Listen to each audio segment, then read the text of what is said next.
that many carries, took more contact, and probably the most contact you've had in college. How'd you feel over the weekend? Honestly, my body feels better than it did after the Tulane game, so definitely some positives there. But I mean, I feel pretty good. Like, um, obviously, we had to start practicing and stuff a day early because of the Friday game last week. So going into a Monday practice, my body actually feels really good. Went back and looked at the film. What did the offense do that worked so well?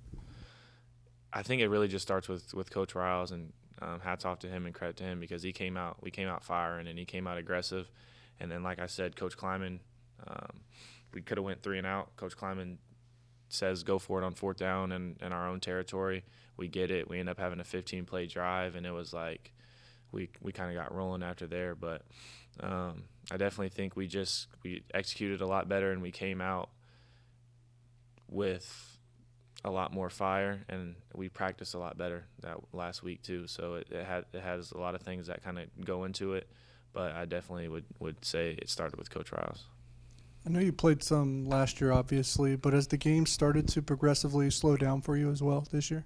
Yeah, for sure. And I definitely feel like from week 1 to week 2 and week 2 to week 3, things are definitely – I'm starting to see a lot of things out there and know where to go with the ball. And now it's just cleaning up my feet and stuff like that and just being able to make the right decision every time. But I definitely would say things are slowing down for me.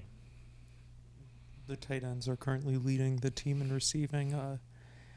When you get in the red zone, are you looking for them, or is it just sort of a thing where they seem to be open all the time? I guess they just open up, and I really think what opens it up so much is our run game and how well they do in our run game. It's like the guys that are guarding them, they have to respect how well we run the ball.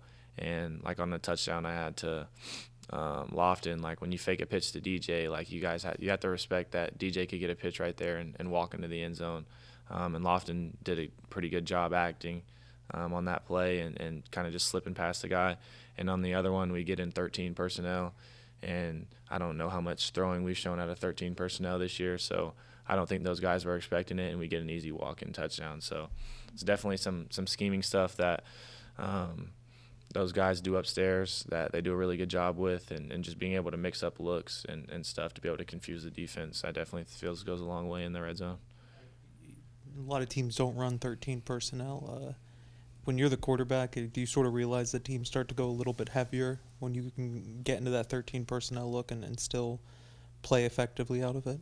Yeah, that's definitely what we get into it for, to kind of get some bigger bodies on the field, and our tight ends run really well. So being able to get them in that heavy personnel and be able to spread them out and make guys do things that they're not used to doing, I definitely think helps us out. Avery, what's something that you're still really stressing with the rest of the offense that you guys can do better heading into Game 4? I think the biggest thing is just getting on the same page as those wide receivers. We have a lot of like decision routes, option routes, where those guys have the option to make a decision. So just being able to make sure that we're all on the same page, we're getting to our right depths on stuff, so that I can go out there and trust that, hey, this guy's going to get here. I just put the ball where I know it needs to be, where I was putting it all week at practice, and I know a guy can go make a play on it. And then for me, it's just cleaning up my footwork in the pocket and being able to make some of those throws that I made all week at practice, being able to put that on film on Saturday. I was going to ask the cameras had a close-up of you with your necklace kind of dangling off early in the game. Were you surprised when the ref was coming up and telling you about that, and how did you handle that the rest of the way? Yeah, he just came up and said my necklace had broke, or my chain had broke, and I was just like, all right, just take it, because we were in the middle of a drive. And then he got it to our equipment on the sideline, and they got it back to me, and it wasn't even broke. It just it came undone. So I just clipped it back on and finished the game with it. No more problems? No more problems after that. Avery, I wanted to ask you a little bit about the communication part and how that might be growing for you with the helmet stuff and the stuff on the sideline. Yeah, when we get into certain situations, Coach Wells does a little bit more talking, and then most of the time, still right now, it's just a lot of pre-snap cues, or if we have a play that we are going, or certain plays, we got to find my safeties on every play, but some plays it's a little bit more. He wants to put a little bit more stress on finding those guys, or maybe some key guys that I need to be a lookout for on certain plays. So he might say that in my ear and stuff like that. But it's still really minimal. And he just kind of lets me go out there and play free, and then gives me some tips and reminders as the game goes on. What's your initial impression of BYU defensively? They're really talented. They're big guys, and they're really disciplined and sound. Those guys play hard, and it's going to be a different environment for us. Elevation will be up, and that stadium can get pretty loud. So we're going to have to definitely come ready to compete and ready to play. Have coaches already started talking about altitude elevation stuff? And if so, how have you guys started to prepare for that?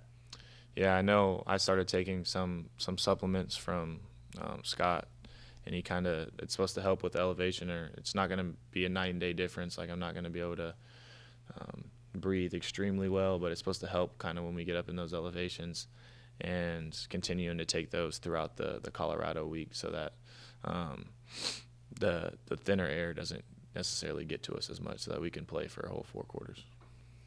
You've done a pretty good job with ball security so far. I think, one interception in your career. But how do you balance being aggressive and also is that something that you're kind of growing with, knowing when to maybe take a shot and when to eat it for live another day? Yeah, I feel like sometimes like interceptions are going to happen. It's not, like Coach Wells says, sometimes just the cost of doing business. When you throw the ball enough times, you're going to throw an interception.